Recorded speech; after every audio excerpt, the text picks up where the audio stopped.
Once again, I am delighted tonight to welcome you here to the chapel at Garden Spot Village.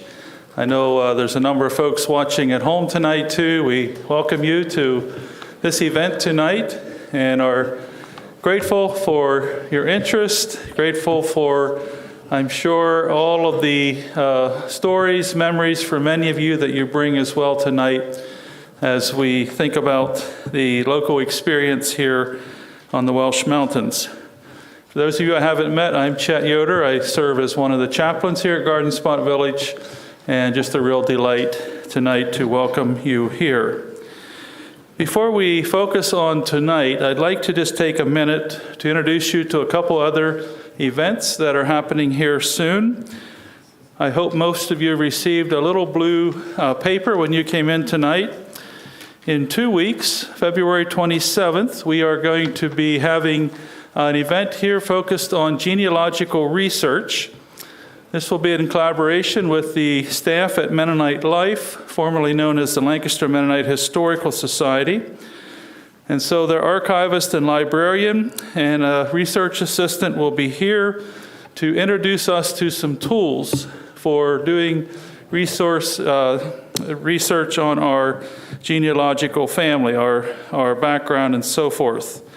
This is an event that's open to everyone. It's offered at no cost. We welcome you to come back and join us for that event. Then on the other side of the paper introduces another series we're doing here in April, the Plain Living Educational Series, also in collaboration with Mennonite Life. There will be 3 topics in that series. One will be on the Weaverland Mennonites, 300 years of growth, division, and faithfulness. A second session on My Journey into Plainness with Edsel Burge. And the final session will be on Amish alternatives to government programs. There are details there connected with that. Once again, that is open to everyone. We invite your interest and attention to that event as well. Next week, we also will continue the series on the Welsh Mountain experience. Local historian Ken Sensenig will join us to talk about the religious history of the Welsh Mountain area, along with the various mission endeavors that were a part of the experience there at one time. That again will be at 7 o'clock. We invite you back for that time as well. Tonight, we're happy to introduce this session on the Welsh Mountain experience. This began a number of months ago, the planning, with a group here at Garden Spot Village, the racial literacy team. I do want to introduce these folks to you tonight. I'm going to start with the person who joined our team last and go forward. So the team is Ruth Dunlap, Luann Miller, Paul Kelly, Sarah Jane Munshauer, and Chaplain Karen Ann Carvis and myself. We meet from time to time just to talk about resources that can be offered in the way of racial literacy. This whole idea of doing something like tonight began at that point. It has obviously developed into much more than that. There are social, economic, a lot of different strata, layers to the Welsh Mountain experience. So we'll be hearing a much more broader experience tonight than simple racial literacy aspect. However, the group here continues to work and plan for events in that genre. We are grateful tonight to focus on the experience of life on the mountain.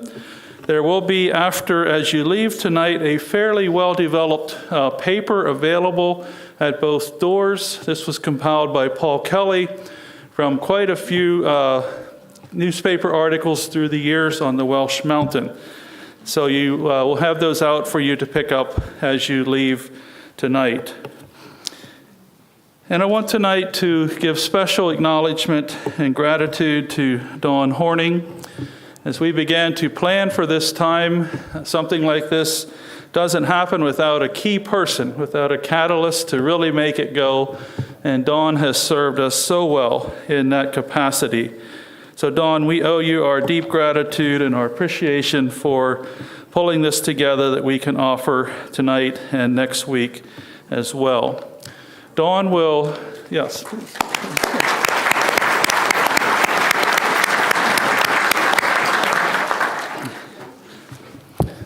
Dawn represents in many ways the New Holland Area Historical Society, a very active part of that group, and has just been so very, very helpful.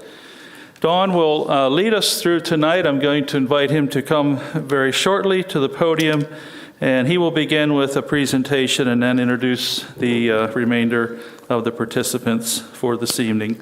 So once again, welcome, and Dawn, we'll turn our time over to you. Well, this wasn't on my plan, but I think it would be helpful. How many people here tonight are residents of Garden Spot Village? Raise your hands and keep them up a while. Look around. Okay? How many visitors are here? Raise your hands. I think the residents have it, but okay. How many of the residents here have lived within 10 miles of some part of the Welsh Mountain? Well, that's pretty good. It makes me feel better that there's somebody here that knows more than I do. But I think this program is really going to be helpful for those of you who are residents and live so close to this very, very interesting story and don't know anything about it, because if you go out there now and take a drive, it is not what we're going to be talking about tonight. Yes, I am an imposter here. I met Paul Kelly at the Historical Society as he diligently came to do research. And he owns this program. He did so much research, and of course when he asked, then of course how am I going to say no? So I am here with a little knowledge, which is a dangerous thing, and many people in the audience would have more. So that's why I'm here. The racial literacy team envisioned tonight and planned this evening hoping for something more than just a travel log. I jotted down 4 points, certainly to understand the history of the Welsh Mountain area, to get to know the stories, because they're colorful stories of some of the people of the mountain, to ponder how the valley culture and the mountain culture interacted with each other. I don't know how much will come across that, but it's a very interesting study on how the two cultures interacted with each other, and what might we learn from those days and that interaction that could apply even today to societal challenges and questions concerning race and culture, because I think we could probably learn from that. I don't think we're going to get all these things accomplished. It's just too vast a topic. Ken right here will talk maybe more about that next week. That may be part of his conversation as well. I'm going to start with the Welsh Mountains by Henry Benner, and I'm going to do what you're not supposed to do as a leader of something like this. I'm going to read, because I want to read exactly the beginning of the Welsh Mountains as it comes from Henry Benner. The Welsh Mountains are a 20-mile-long wooded ridge with its western end located south of New Holland, its eastern end near Churchtown. On the north side lies the rich farming valley of the Conestoga Creek, and of the south, the farms of the Pequea Valley and the Pequea Creek. The mountains get their name from the Welsh settlers who came to work in the iron mines near Churchtown, and when the mines closed, the Welsh continued to live in the area, which reminded them of their homeland in Wales. The black people that were here at that time lived in the area where the Welsh Mountain home is today on Route 897. In Lancaster County, had almost 200 slaves in 1775. I found that very interesting. When they were freed, some of them settled in the mountain. In 1900, about 125 blacks lived on the mountain, and in 1963, the total multi-ethnic population was 300. Multi-ethnic meaning intermarriage between the various peoples of the mountain, which would be Caucasian, Black, Native American. I don't know how many of you are aware that there was a Native American presence here as well. Today, many young people have moved from the area. I don't know when this was written. I'm sorry I didn't get that detail. While well-to-do Mennonites owned most of the farms on either side of the mountain, this wooded area became a place where poor families could live. Eastern Lancaster County became a sharp contrast in cultures. The two cultures hardly knew each other. When people from the valleys drove their buggies over the dirt roads of the mountain, they observed many people living in rural poverty. Other mountain people kept their small homes neat and orderly. Life for these people was hard. They tried to scrape out a living on their small plots of land. Finding work was difficult. Many came down from the mountain in their wagons and found day work in the farms. In the summer, they helped with wheat harvest. In September, they worked by cutting tobacco and helping pick potatoes. In the late fall, husking corn. Others from the mountain went from farm to farm asking for handouts. Farmers in the valley gave them food, bags of hay for their horses, canned goods, and other necessities of life.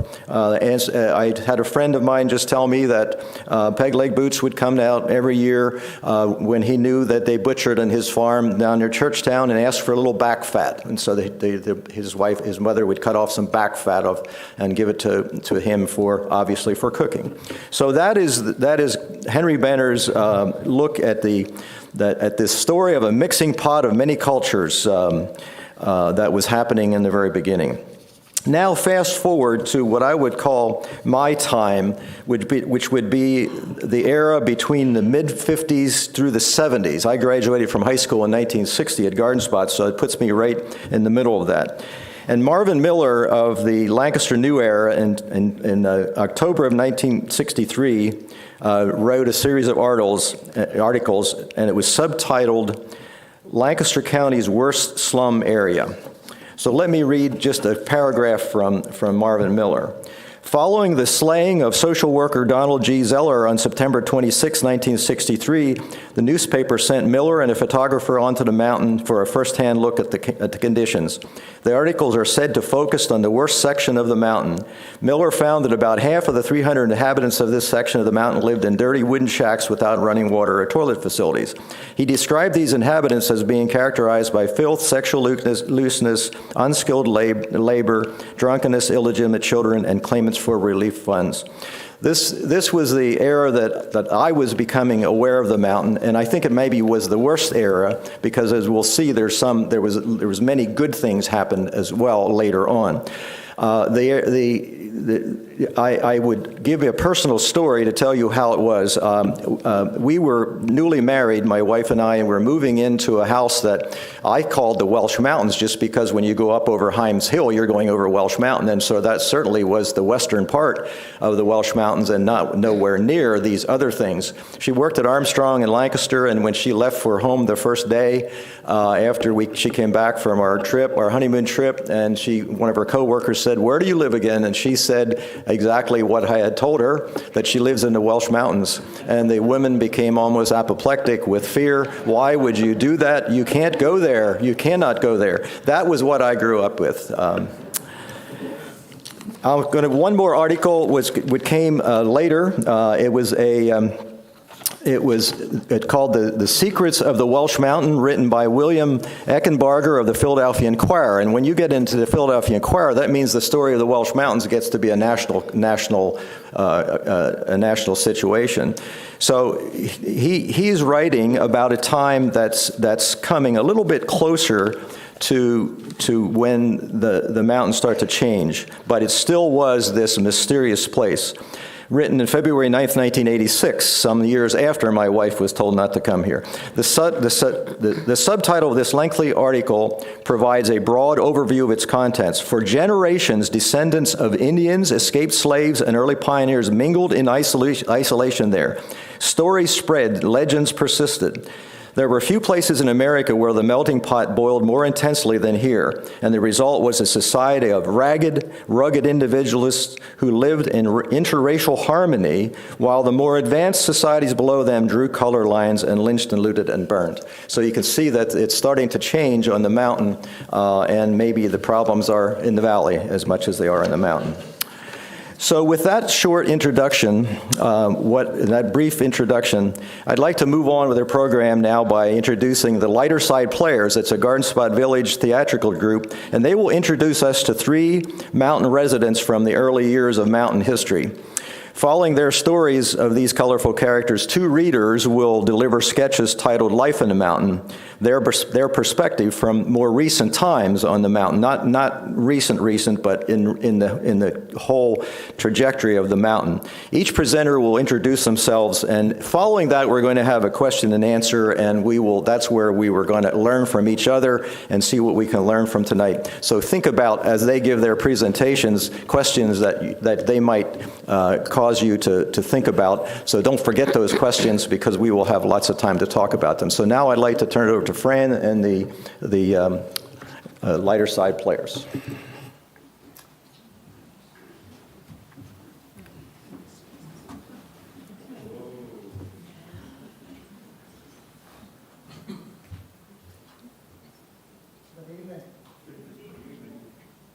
my microphone on? No.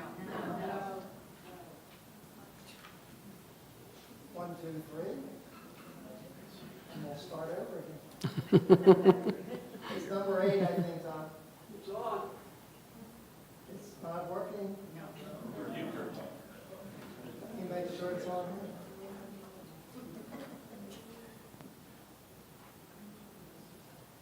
Now is it working? 1, 2, 3. Is that better? It's still not working, Tom. 1, 2, 3. There we go. A little bit higher. Is that any better? 1, 2, 3. Yes. I really don't want to have it right like that.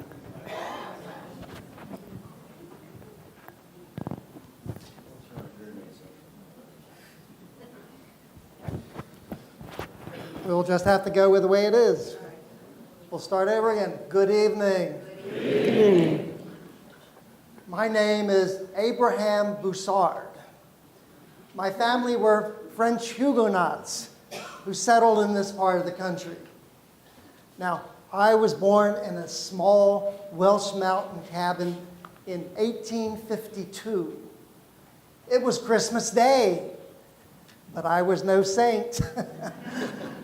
I got off to a pretty rough start.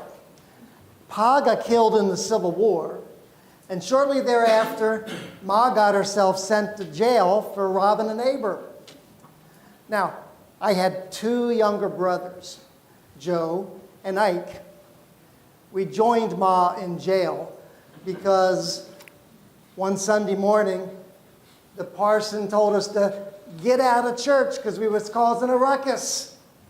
So we broke his arm. Well, we did a lot of stealing, mostly chickens, but some horses and anything else we could get our hands on because folks got to eat. Well, my brother said I was the best darn chicken thief in the whole country. Well, because of our penchant for foul play, folks started calling us the Buzzards. We traded a lot of those chickens for corn liquor. Well, I became leader of the Buzzard gang.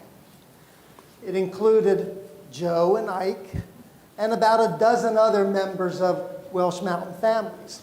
Now, I knew every hideout and cave in those hills. We had our headquarters in this big old cave right near where Sam Watson's trailer sat. In front of that cave was this big old boulder that kind of blocked the entrance, so it was really hard to see. New members were sworn into the group at midnight. I loved those ceremonies. They were so much fun. Well, I spent about 50 years in and out of prisons, mostly short stretches for chicken stealing. One time when I got out of jail, I claimed that I found the Lord, and I started this series of lecture programs on ruin and reformation. I called myself the Reformed Welsh Mountain Outlaw. It gave my boys a great opportunity to break into the homes of those folks who were attending the meetings. Well, that came to an end one day in Pottstown when the sheriff found a pistol and burglar tools underneath my Bible and hymnals. Well, one time, Ike and I were in the same jail at the same time. So we had this little pet canary that would fly back and forth between our cells. We used that little bird to send messages to each other so we could plan our escape. It worked, too. Well, I was shot a couple of times, too, but it didn't kill me, though. I died in the Eastern State Penitentiary in Philadelphia. It was 1935. I was 83 years old. My brother Sam died at 83 too. He was in a mental hospital. Ike died at 76. He was in the poorhouse. Well, we lived long but unrepentant lives. Oh, I became a legend in 1885 when a cheap dime novel was published called Abe Buzzard's Surrender, or the Welsh Mountain Detectives. Folks used to reprimand their rowdy kids by saying, "Do you want to grow up to be like Abe Buzzard?" Would that be so bad? Well, that was me. Thank you very much.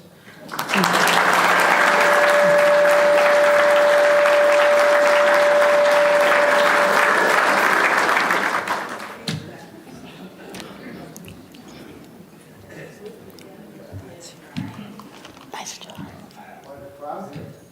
Nice job. Check. Okay. Well, I'll just speak loud. Thank you. My name is Isaac Boots. You can call me Ike, or you can call me Ike. They also call me Peg Leg Boots, or Penny Boots. I was born in 1889 in Kennett Square, back September 23, 1889. So right now, it's 1970 for all of you, and I'm 80 years old. Sometime in my early childhood, my mom and dad had to move because things got expensive in Kennett Square. My mom is Elizabeth and my dad is John, and they decided to move up to Welsh Mountain. So what was Welsh Mountain? Right around 1900. Only a few people lived here, maybe 100 former slaves, and we were descendants of slaves also. So about 100 former slaves and some American Indians, Indians that didn't want to live on a reservation, and a couple of white people. So we settled up here. The air was fresh, the country was wide open, there was work in the valley, and we built our own cabin. So as I grew up, my daddy raised me with a respect for hard work. He said, the Bible says, you earn your bread by the sweat of your brow. And I sure sweat a lot all my life. Well, as more people moved in up the mountain, what comes with people is garbage. And Elizabeth Township didn't have any services up there, and garbage started to pile up in people's backyards. What comes with garbage is worms, especially rats, which is not good to have around your house. So I went to Elizabeth Township and I talked to the folks out there and I said, can we do something up there? Can we maybe build a dump? And they agreed. They said, okay, we'll help you out. And they leveled out an area, they cordoned off, and we had a dump area where folks could bring their garbage, and I would occasionally burn it so that it didn't pile up too much. Then we also practiced folk medicine from our African roots or from Native American roots, but that only goes so far. When you get really sick, you need to go for medical help. And we had to go all the way to Ephrata, which is a problem when all you have is a horse and cart, or when it's winter and snow and ice, or if you have broken bones and it hurts like anything. So I went into town and went in to see the folks at the bank in New Holland. By the way, I helped build that bank because I did a lot of construction work. So when I talked to them, and they agreed to set up a committee to raise funds for a medical center. And sure enough, last year, remember, right now it's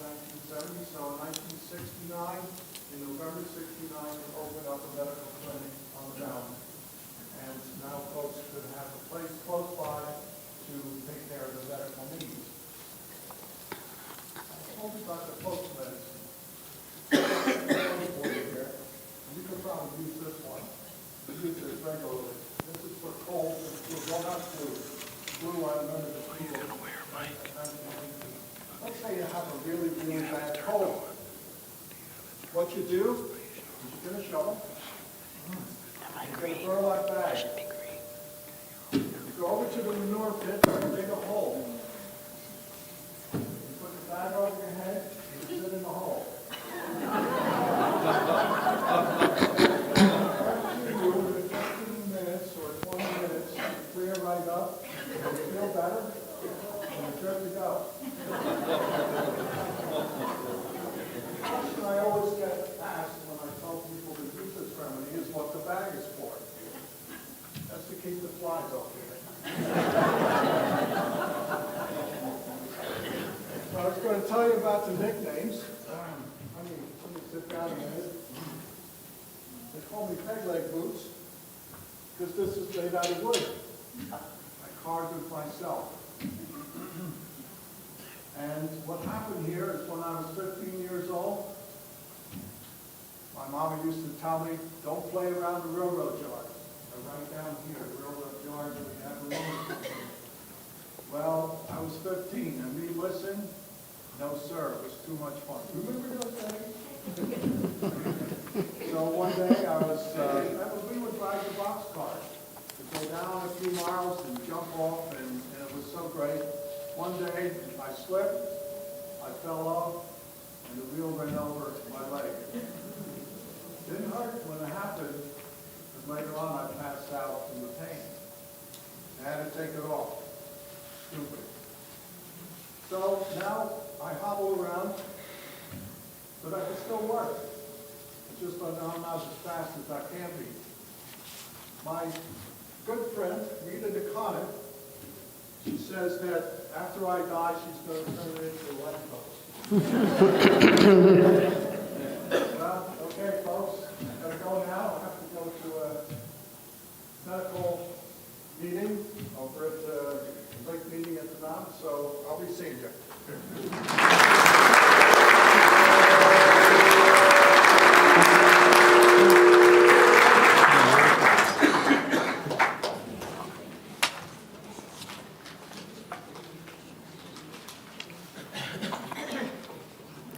Onward, Christian soldiers, marching as to war, with the cross of Jesus going on before.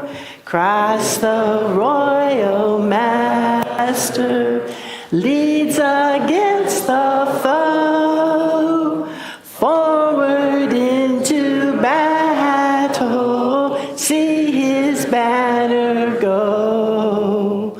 Onward, Christian soldier, marching as to war, with the cross of Jesus going on before. Well, thank you. That was mighty good. But that song is all about me. You see, I was a soldier for Christ. Oh, yes, I was. While my breastplate was love, my helmet was compassion, my shield was change, and my sword was the sword of justice. And justice will roll down like water, and righteousness like an everlasting stream. And I had foes. My foes were stupidity, hatred, ignorance, tradition, prejudice, bias, and poverty. Poverty so deep and dark that it could swallow a man up, let alone a little one. They called me, Nancy Sandoe, the saint of the mountain. That was the Welsh Mountain. And I was called the saint of the mountain. Now, my daddy would have laughed at that. He would have loved it, but he sure would have laughed at that. He was the Right Reverend Hegley, and he was a Presbyterian minister. Now, he was a Texas boy. He was a Southerner, and his daddy was white, but his mama was colored. And in those days, one drop of colored blood and you were a Negro. And the South didn't treat him very well. He had an Indian woman who helped raise him, and she kept saying, go north, get an education, go north, you're a bright boy, you're a bright boy. And he did. He went to Lincoln University. You know where Lincoln is? It's right here in Pennsylvania. Yes, it is. And then he went to Princeton, and he did become a minister. And he was the kind of minister you would have liked, because he didn't just talk on Sunday. He went out into the mountain. He helped people. He prayed with them, but he'd also plant a garden with them. He'd also bring the food and water, and he buried the dead. Now, my mother was a mountain woman. She was part Welsh. She was part Susquehannock. Oh, yes. And here's a story from my family. This is my family story. That my great-great-granddaddy was a Susquehannock chief. And the folks around here gave him an English name. They called him Ben Abner. But he was a chief, and everybody trusted him. In fact, he was so trusted that they let him drive a buckboard of meat all the way down to Valley Forge to feed General Washington and his troops. Now, my daddy had first been assigned to the South. He didn't like it. I was born in Arkansas, but when I was 5, we moved to the mountain, and I didn't like it. I told him, I don't want to be here. I don't like it, Daddy. I want to move. And Daddy said, this is where I'm preaching. We don't need to talk about it anymore. Well, it didn't take long for me to start to love the mountain, because I'd go with him. Well, there was nothing he did that I couldn't help him with. And then as I got older, as a preacher's child, I did it on my own. I would lug jugs of cold milk to those who were sick. I'd take bread to those that were hungry. And I can dig a grave just as well as any man and cry with those who are mourning. I was part of the mountain. And I did this as a child. And I was never afraid. Never afraid. Now, eventually I went off to college. I went to Holyoke in Massachusetts, and then I came back and went to Westchester. And I became a teacher. And oh, how excited I was in 1911 to come back here and teach. Now, as an adult, there were things I could do that I couldn't do as a child. I could still tend to folks on the mountain, and I taught, and I got married. I had a family. I helped my husband in his fields. But as an adult, I could do more for the people on the mountain. I could help the mountain men find jobs. Life was tough. Life was tough on the mountain. Sometimes there was jobs, and sometimes there wasn't any jobs. Well, those men would come down, and they'd go to the Mennonite families, the nice folk. They'd knock on the back door, and sometimes they'd beg for money. They begged for food, too. In fact, I got to tell you about Miss Nolt. She lived at the foot of the Welsh Mountain, and you know, she wouldn't give them any money, but she made them pickle sandwiches. Oh, my goodness. You take a slice of bread, you slather on a lot of butter, and then you put pickle relish on top of that, and then another piece of bread. Well, that fills your belly for a whole day. She did tell me once that anytime anybody from the mountain would come to work in the barn, they'd always collect their matches, because you wouldn't want to have an accidental barn fire. But they got the matches back when they finished working, if they were working.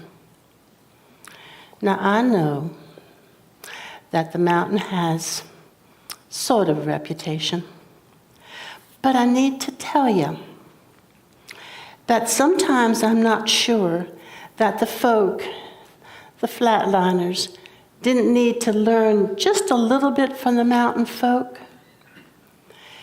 This is how they looked at life. We all came from Adam and Eve. We will all become dust. We are people. We're all just people. And there's really no difference among us. You know, there were never colored lines on the mountain. And if you didn't bother anybody, they didn't bother you. Now, one of the happiest days of my life was in 1969. I think you heard about that. I worked so hard with the folk on the mountain. In 1969, we opened the Welsh Mountain Clinic. My dream. Medical aid, medical help for all the people on the mountain. You know what? They put a plaque there for me. Yes, they did. I'm going to read you the plaque. Nancy Sandoe, 1891 to 1981. I lived 90 years.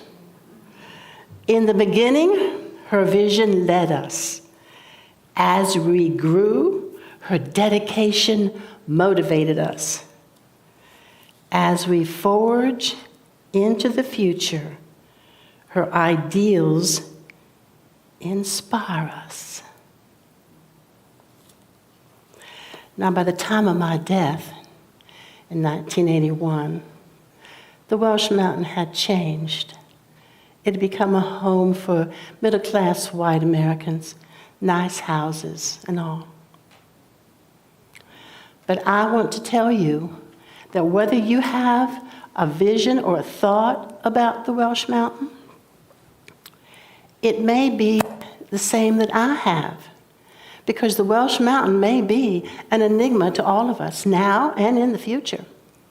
But there is one truth that I want you to know. There is one truth, and that is that the work of one sweet, soft-spoken, very kind woman can make all the difference in the world. Nancy Sandoe, the saint of the mountain, was following the work of the Lord. Now this time, you're going to sing me off the stage with Onward Christian Soldiers again. But this time, I want you to envision something. I want you to envision this little girl lugging a jug of cold milk to those that needed it, or helping to bury the dead. And I want you to envision a young girl just getting her degree, excited about coming back and teaching the children. And then I want you to envision 1969, this gray-haired lady. I was 78 at the time, excited because now we had medical help. So this time, when you sing Onward Christian Soldiers, think of those visions and think of the one crystal truth. It's amazing what the love of Jesus will do in a woman's heart and what she can accomplish. You ready to sing? All right. Onward, Christian soldiers, marching as to war, with the cross of Jesus going on before. Christ the royal master leads against the foe, forward into battle, see his banner go. Onward, Christian soldier, marching as to war, with the cross of Jesus going on before.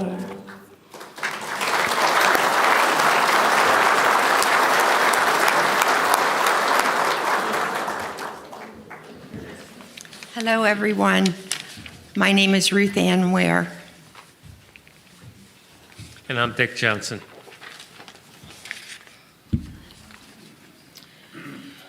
On the afternoon of September 26, 1963, about 2 months before President Kennedy was assassinated, 35-year-old Donald Zellner, a caseworker for the Lancaster Board of Assistants, sat at the kitchen table in the Welsh Mountain cabin of Harry Millstock. He was trying to persuade the family to return their 14-year-old daughter to school. Bang! Suddenly, a shotgun blast through the doorway curtain of an adjoining bedroom rang out, killing Zellner.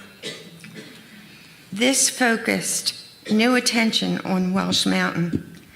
The Lancaster City newspaper, The New Era, sent a reporter and photographer to the mountain for a first-hand look at conditions.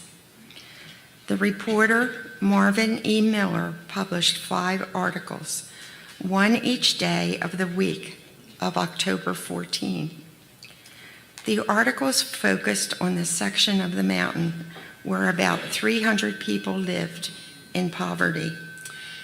The headlines of the articles provide a brief overview of what he found. The Welsh Mountain, Lancaster's county's worst rural slum area. Many on relief, but some squander funds. Some in the slum area keep neat homes, make limited funds go a long way. Churches and social agencies work in slum areas with little success. Welsh Mountain, can it be cleaned up? Miller found that about half of the residents of this section of the mountain live in dirty wooden shacks without running water or toilet facilities. He describes these residents as being characterized by filth, sexual looseness, unskilled labor, drunkenness, illegitimate children, and claimants for relief funds. He tells of a family of 12, 2 adults and 10 children, living in a 2-room shack with no running water or toilet facilities. He gives examples of how families squander funds, spending them on such things as large automobiles, rather than on necessities like food, clothes, and shelter. Then there are those living in poverty who performs what he calls financial miracles with the little they receive in relief or Social Security payments. He notes that these shacks and grounds of these people are neat and clean. Church groups, social workers, and others have offered guidance and material goods, but little substantial progress has been made. Mennonites in particular have worked with the mountain people, but the Negro people prefer their own church, which they have struggled to create and maintain. Constable Harold Gaiman of Blue Ball did most of the law enforcement work on the mountain when these articles were written. His view was that unless law was restored in the mountain, there would be no orderly way for the social workers to do their work. He said a place to begin would be in Salisbury Township to enact some health and housing laws and enforce them. Salisbury Township was one of the several rural Lancaster County townships that turned health and sanitation issues over to the state health department, which acted only when receiving complaints. 1 year later, in October 1964, Miller revisited the mountain and published a summary of what he found in the new era. Largely because Salisbury Township established a landfill dump, the mountain was cleaner, the worst shacks were vacant, and according to some residents, the law is now paying attention. Fast forward to 1972, a snapshot of life on Welsh Mountain is provided by a reporter for the Associated Press. The article reported that Welsh Mountain has the best of nature, the worst of living conditions, and a poor but proud people who want to shake the reputation for lawlessness and unfriendliness. Isaac Boots, resident and unofficial historian of the mountain, says that the greatest need is for housing. The availability of health care improved with the founding, says, a medical clinic in 1969. Moving on to 1986, in a lengthy article by William Eckenbarger in the Philadelphia Inquirer, Welsh Mountain resident Chester Waters is quoted. "Most of the old ones is dead, and there's a lot of new people here now who are all right, but they don't know nothing about the mountain," Eckenbarger states. Life on the mountain is in transition, with Beaujolais beginning to replace corn liquor as the local anesthetic. There are still, however, longtime residents living in poverty on the mountain. Their homes are old trailers, shacks, and even a yellow school bus. Reporter Ed Kilmuska begins one of his 3 July 1991 articles in the Lancaster New Era with a description of a black cemetery as a symbol of what has happened to the black community that lived on the mountain for generations. Many of the older ones have died and the younger ones moved out. Most residents have jobs. Community leaders say that the quickening loss of the old Welsh Mountain community centered more on the rising land values than the success of anti-poverty programs, though those efforts helped. Resident Sylvester Watson is quoted as saying, "Times have changed. Once Welsh Mountain woodland was beggar's land. Now it's a kingdom." There were still pockets of the old culture in the mountain in 1991, but they were the exception. Kilmuska goes on to state, in less than a generation, Welsh Mountain has been transformed from a black and white rural slum into a white middle-class community. The transformation was swift, and few people outside the New Holland area know of it. Local newspapers had little to report about life on Welsh Mountain during the closing years of the 20th century and the first 2 decades of the 21st century. A November 2019 LNP article reports on the 50th anniversary of what was founded as the Welsh Mountain Medical Center in 1969. The center moved its medical care to New Holland in 2011. An LNP article of April 2022 announces the move of the center's dental facilities to New Holland. There would seem to be little doubt that the culture of Welsh Mountain is solidly settled in the next phase.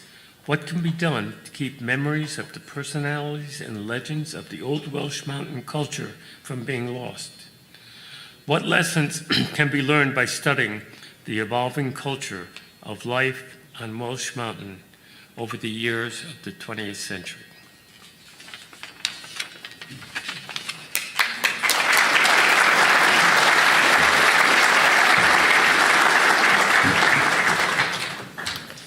Thank you all.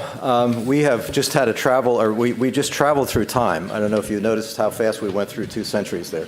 I guess we could start by trying to figure out the difference between corn liquor and Beaujolais, but I think we'll probably move on to something different. But that was the word picture given by, was that Eckenbarger, I believe, of the difference, of the mountain before and the mountain now. we've dabbled in a lot of the angst around the culture that was then and the culture that is now and how it happened. I read about this, and I think you saw it coming through with the players and the reading.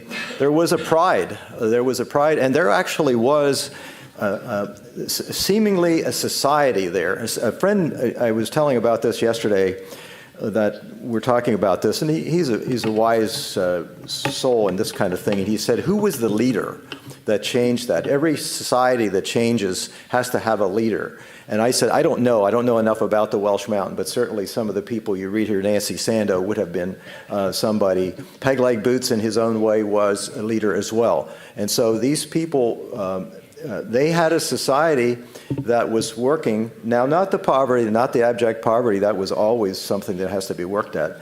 But one of the things I've learned through this study that Paul started here a year ago is that the culture did change for the better, and there was many people had great lives. Pequea Valley High School educated many of the ancestry of these people, all these family names that you know, and you now have one of the Boots family, I believe, is a music teacher at Cocalico. Do I have that right? I think it's the Boots family. He's now retired. He's a jazz musician.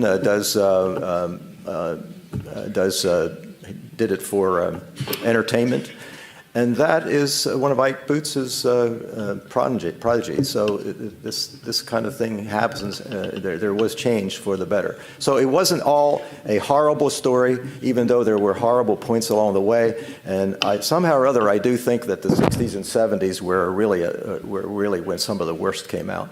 So now this is time for questions and stories, anything that kind of informs us. Some of them will be fun. I hope there's some that's educational as well, because I don't know that the Flatlanders, as it was said, or the Valley people, I don't know that they handled the Welsh Mountain as well as they could have. I think there were people who tried hard, but as we look at this, we see a misunderstanding between cultures and between races, which exists even to today. So, your time, and you're going to have to, because this is being broadcast, you will have to wait for a microphone before you start to talk. Somebody had a question, they wanted to talk about the mission, I think, the Welsh Mountain mission. Somebody had mentioned beforehand that they had a story.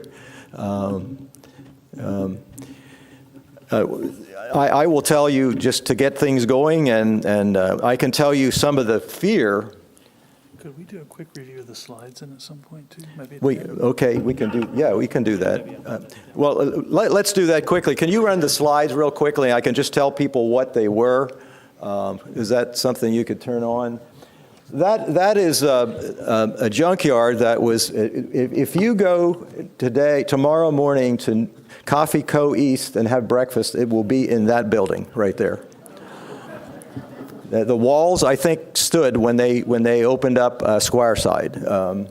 Well, not Squireside, it was a restaurant before that. So that was right across the street from what was my car dealership, and that was a local junkyard and the reason it's included here is because people of the mountain would come down to get car parts very, very regularly, and that was how they kept cars going. So it was a very valuable asset to the community, and obviously before zoning laws, because those of you who moved in from out of the area, this beautiful town of New Holland, we had a junkyard on Main Street. So next, please. There's some of the cars, and we could have a little quiz of which car. I can tell you I'll beat you on it anyway, so let's keep going. So. Okay, that was the end. We've got to start back to the beginning.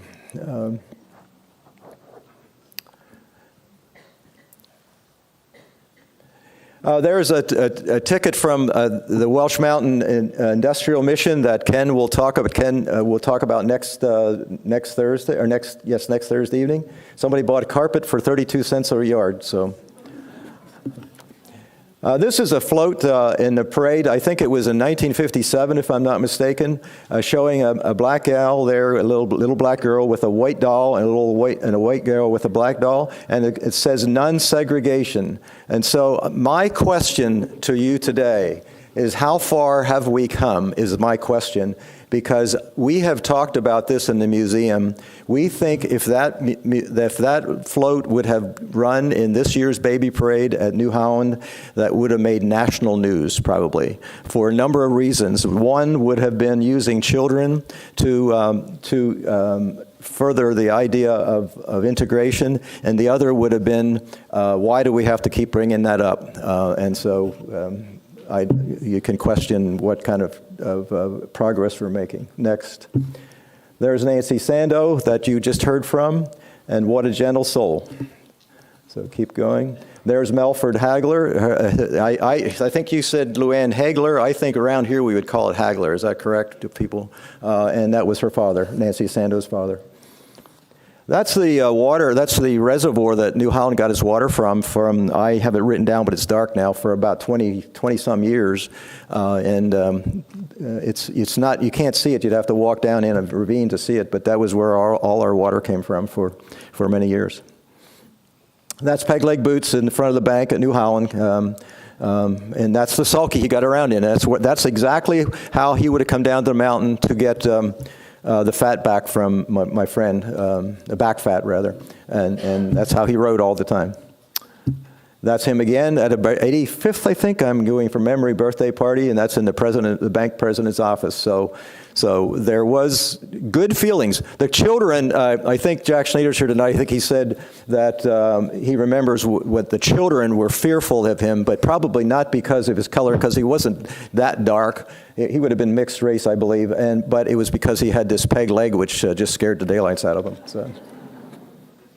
That is a meeting. We don't know why the meeting is, but you'll see it's a biracial meeting. The one thing that somebody from the audience did assure me tonight is the person on the very left is Samuel Musselman, who would have been the patriarch of the Musselman Lumberyard, who was very, very instrumental in just trying to do whatever they could to help the people on the mountain. And as you can see, it's a mixed race meeting. We don't know why the meeting. We can only guess it would be the starting of that black church that they would have liked to had, or something to help the people. So not all of the things were bad between the Flatlanders and the mountain. There was many, many positive things, just not maybe enough of them. Okay, they can turn the lights back on again. To get you going, maybe I can just give you a few. Well, I told you about the descendant of the Boots family.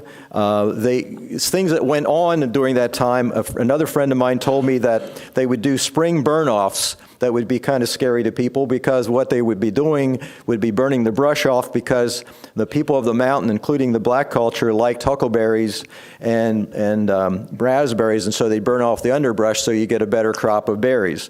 And so that was a cultural thing that happened. The same guy said he built a house on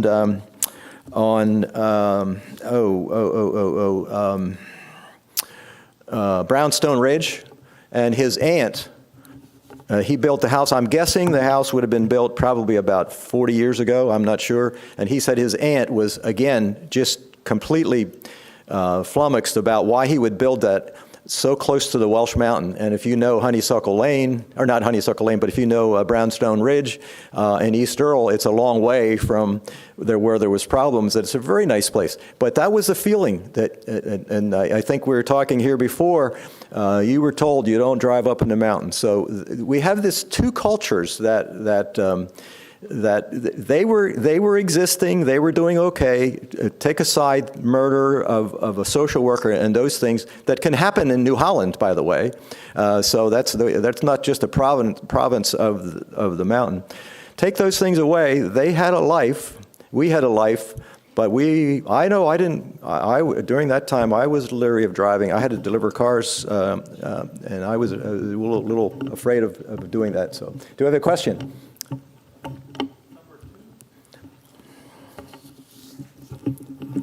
You, Don. It's good to see you again. My name's Jill Hine.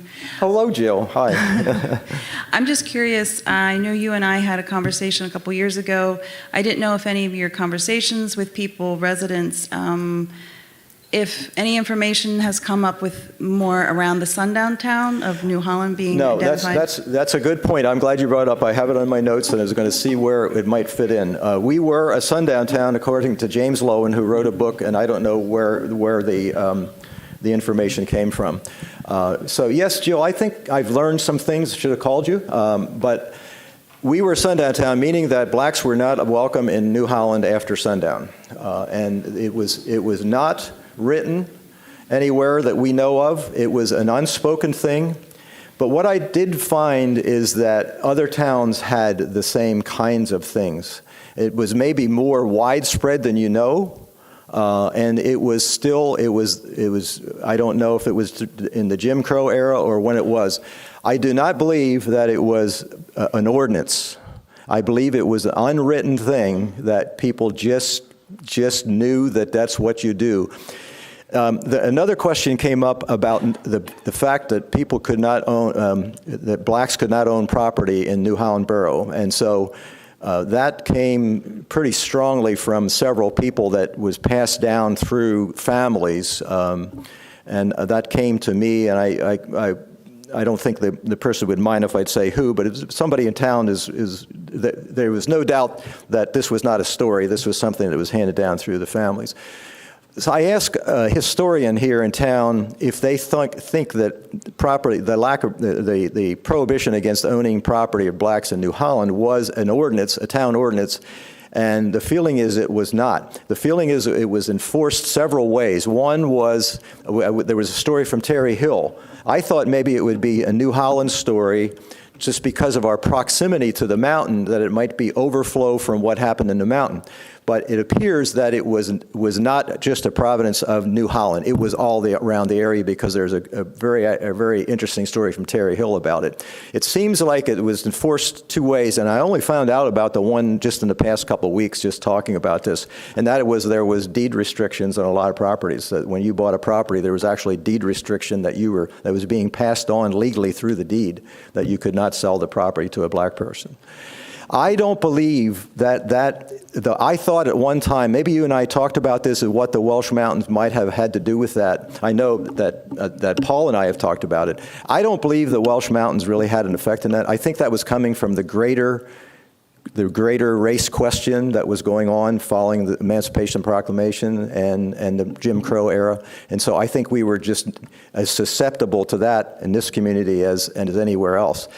Because one of the things we do find out is that the black population, and Ken, maybe you could verify this, the black population was not the total population. You had interracial marriages, and so there was lots of various people. Somebody who today was talking to me about somebody who had a dark complexion and very green eyes, and it was a very striking and actually very handsome look. And it was obviously from intermarriage, and so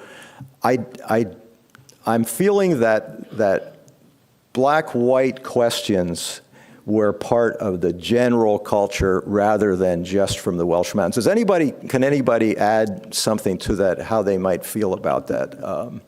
Yes. Leona Baker from Salisbury Yes. Township. Hello, Leona. In fact, hello. Good to see you. So far as the culture is concerned, Salisbury Township has a disgraceful history when it comes to schooling the children of the black community in the mountains. And Milford Hagler, which, by the way, his relatives call it Hagler. Okay.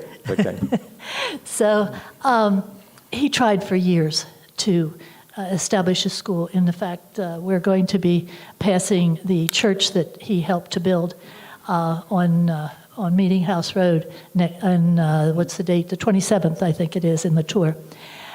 But the school system would expect him in 3 months to take a group of children, all ages, young to teenage, who had never been to school in the past, had always been allowed to run free, and they were supposed to be now scholars up at least to the second grade. And the school board closed them down each time. And actually, Milford got tired after a while, and he went to the Mennonites and they actually opened a school in the Welsh Mountain Mission, where we will also be visiting on the 27th. The other thing I wanted to say while I have command of the microphone, you were asking for leaders of the Reformation, of the poor care that was given.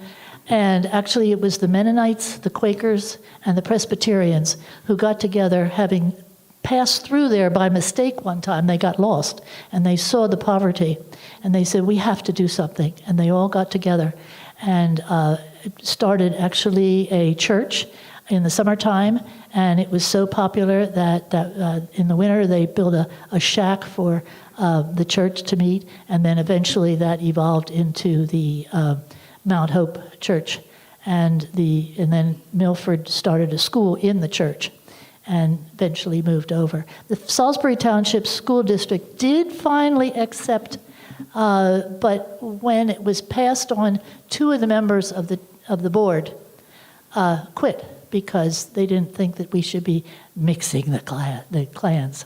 So that's all I'll tell you now. And the rumor has it you're writing a book about this, is that correct? Yes, I am. Okay, so make sure that New Holland Historical Society has some access to that, and Garden Spot Village as well. So. Well, and I want some information about Nancy Sandoe, because I don't have much on her, and I want a lot more to put in the book about her. Luann works with our Historical Society. She's a perfect person to talk to. So. Back to the question of sundown, and I don't know if did you have any further input on that, or you're just,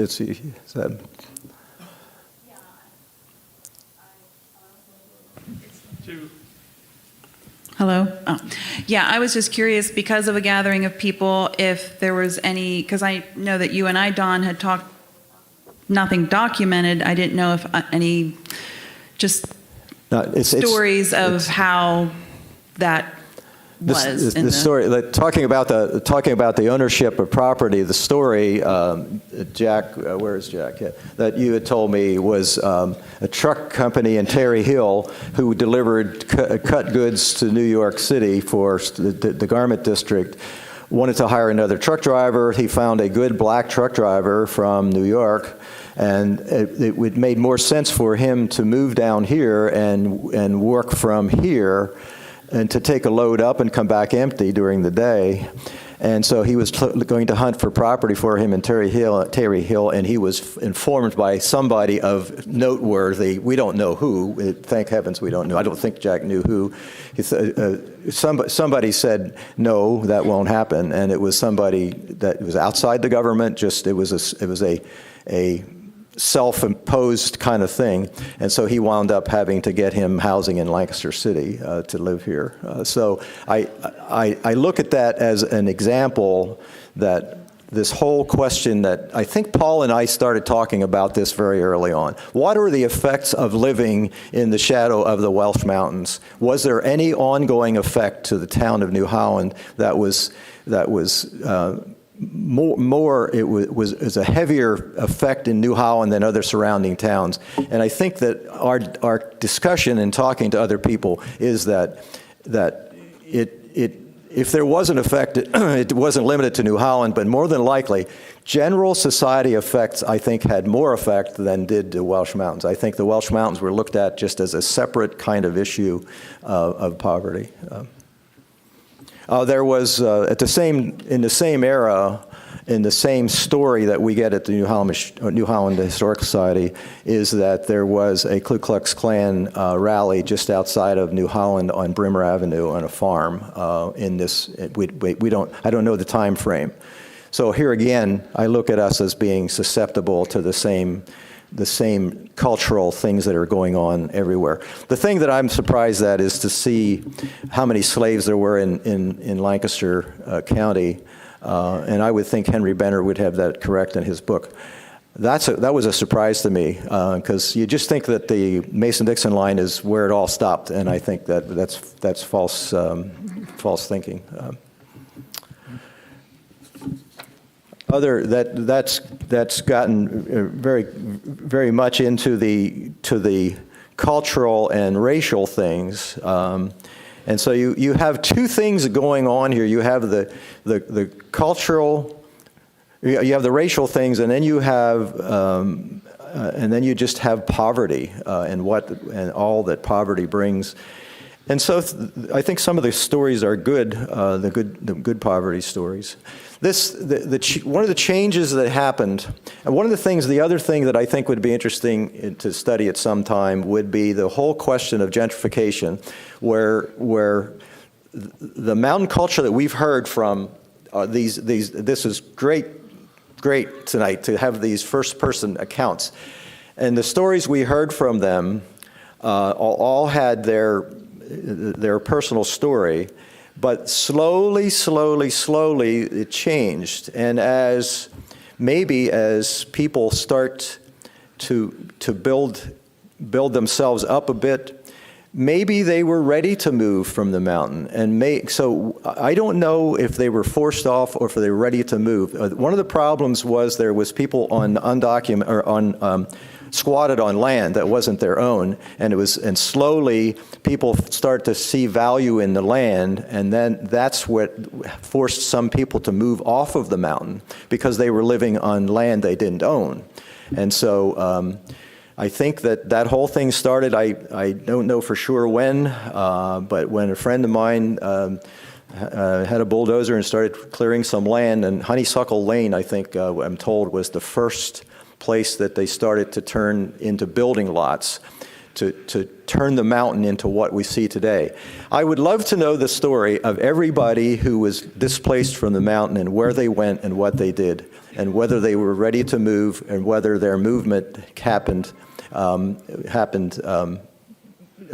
If it was a forced move or whether there were family things happening, and how it turned into, New Holland or Garden Spot residents, you should all take rides through the Welsh Mountains. Not all at once because you'll overwhelm them. But it's beautiful. If you go out there on a sunny spring day, it's just beautiful, beautiful territory. And the stories you hear today it just doesn't resonate. It's just a different place completely.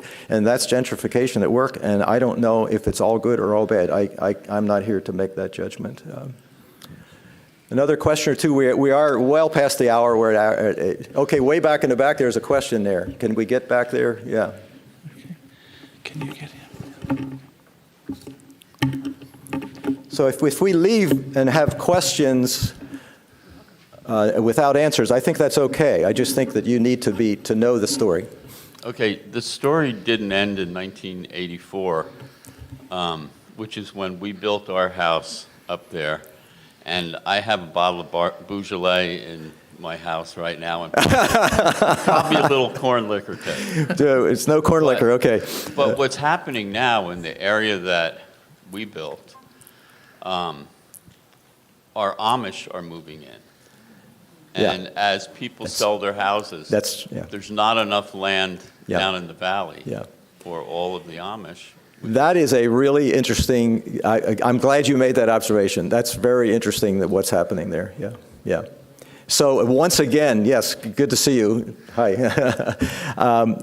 Once again, a shift is happening that just happens. These societal changes just happen.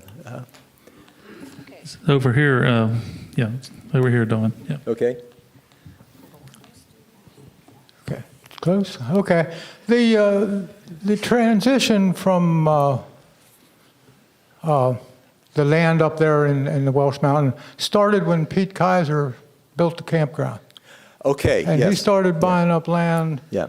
so he could get rid of the shacks that his clientele didn't have to drive past them. Yes, right. Pete Kaiser.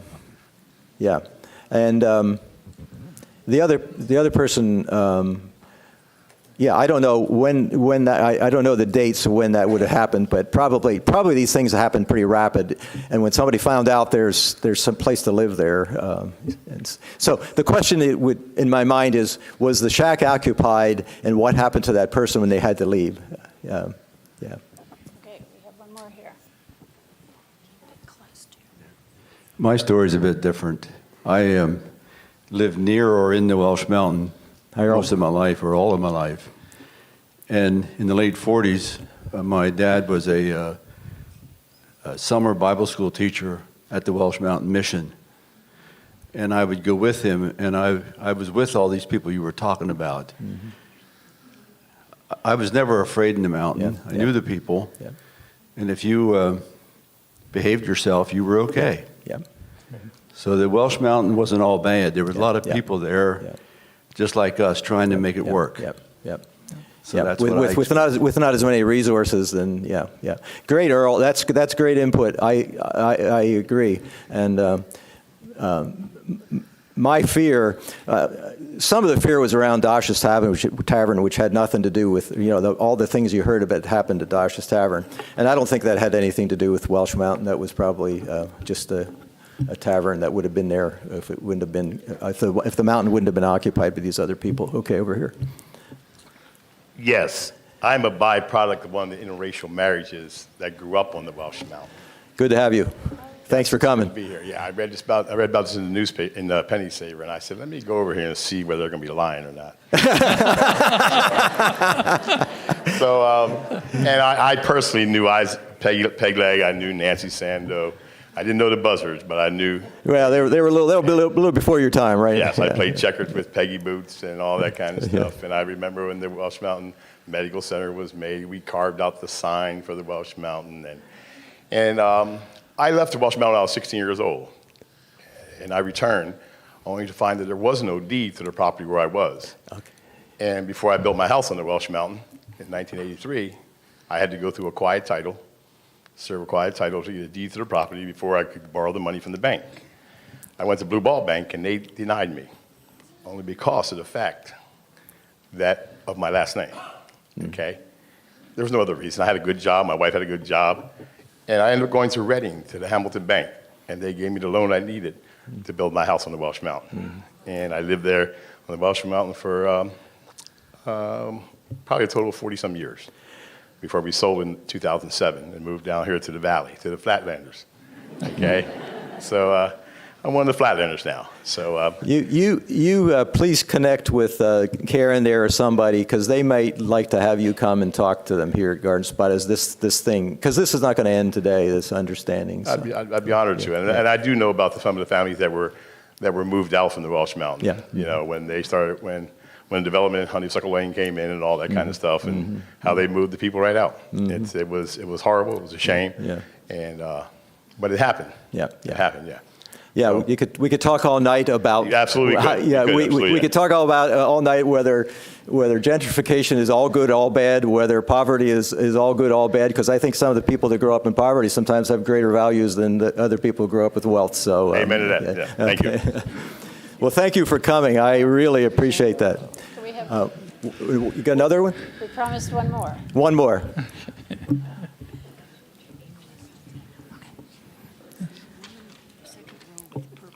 Hi, I'm Janelle Kurtz. I was born and raised in Beartown. Okay. So I grew up, and my grandfather and my dad, they were big fox hunters. Yeah. So growing up, like I'm on the younger end, so we grew up visiting everybody on the mountain. Like to me, the mountain wasn't something to be scared about. Yep. You know, and like my generation, I'm probably some of the last ones to see the change, because I was born in '69, so. You know, we didn't think anything different. That's just how we were raised. And my race wasn't divided to us, you know. That's just who they went hunting with, or they did this with, or that. It was just, things would be more like that. Well, thank you. We could go on all night. But can I get one more in? Okay, one more. Okay. She's been waiting quite a while. Yeah, there's always somebody who promises one more. Yeah, two things. That clinic has just reopened there at the Welsh Mountain. And I wondered what happened to the Susquehanna Indians. Paul Paul Kelly had read a book, read some accounts from the Native American perspective, but he didn't think that it was very well written and a little bit scattered. And so I don't think it's a story that's been properly told. I don't know that anybody really knows. And it may be a function of that being a very minority group, just a couple people, and you can lose stories of a couple people pretty quickly. Let me close with a story that might be informative to what we're talking about. We had a car business. In 1970, Dodge decided to have cars. Those of you I know, sorry Earl, I know you're a Chevy guy, but they had a pretty powerful car, but not much in the way of handling, and it was pretty easy to abuse them. So a young gentleman from the mountain, I don't remember his family name. I know it's a name you would know because it was one of the families. He had a good job at Lucan's. Probably had gone to Pequea Valley. It was in 1970, so so he was doing okay, and he bought a new car from us. And in due time, months later, we had to tow it in because the rear was out. So we repaired the rear axle, the differential, and he came for his car. And one of my employees told him how much the bill would be. And he said, well, it's under warranty. And my employee said, well, it's under warranty, but you abused the car, and we can't. So he protested, as you expect, it's under warranty. So my employee said, I will take him, he invited him to come back in the shop and take a look at the, I think my mic might be off at this point. Take a look at the parts, and he had kept the parts, and they were kind of a molten group of busted up pieces. So obviously what he was doing was probably doing what the kids called fish hooks or something, going backwards real fast and doing a spin and throwing it in a different gear. And it was not something that we could have gotten warranted. If we would have sent the parts back to Chrysler, they would have denied this. And so he got further agitated and said, I don't have the money and I have to get to work. And my employee, I didn't know this at the time. I only found out much later. My employee said, well, I know you don't have the money. He said, how often do you get paid at Lucan's? He said, every other week. He said, well, then just bring us some money every other week. You don't have to pay it today. Take the car. Take it, just pay us. And this young gentleman broke down in tears because he said, no one ever trusted me. That's the story I'll leave you with, the Welsh Mountains. Thank you very much for coming. Thank you, Don.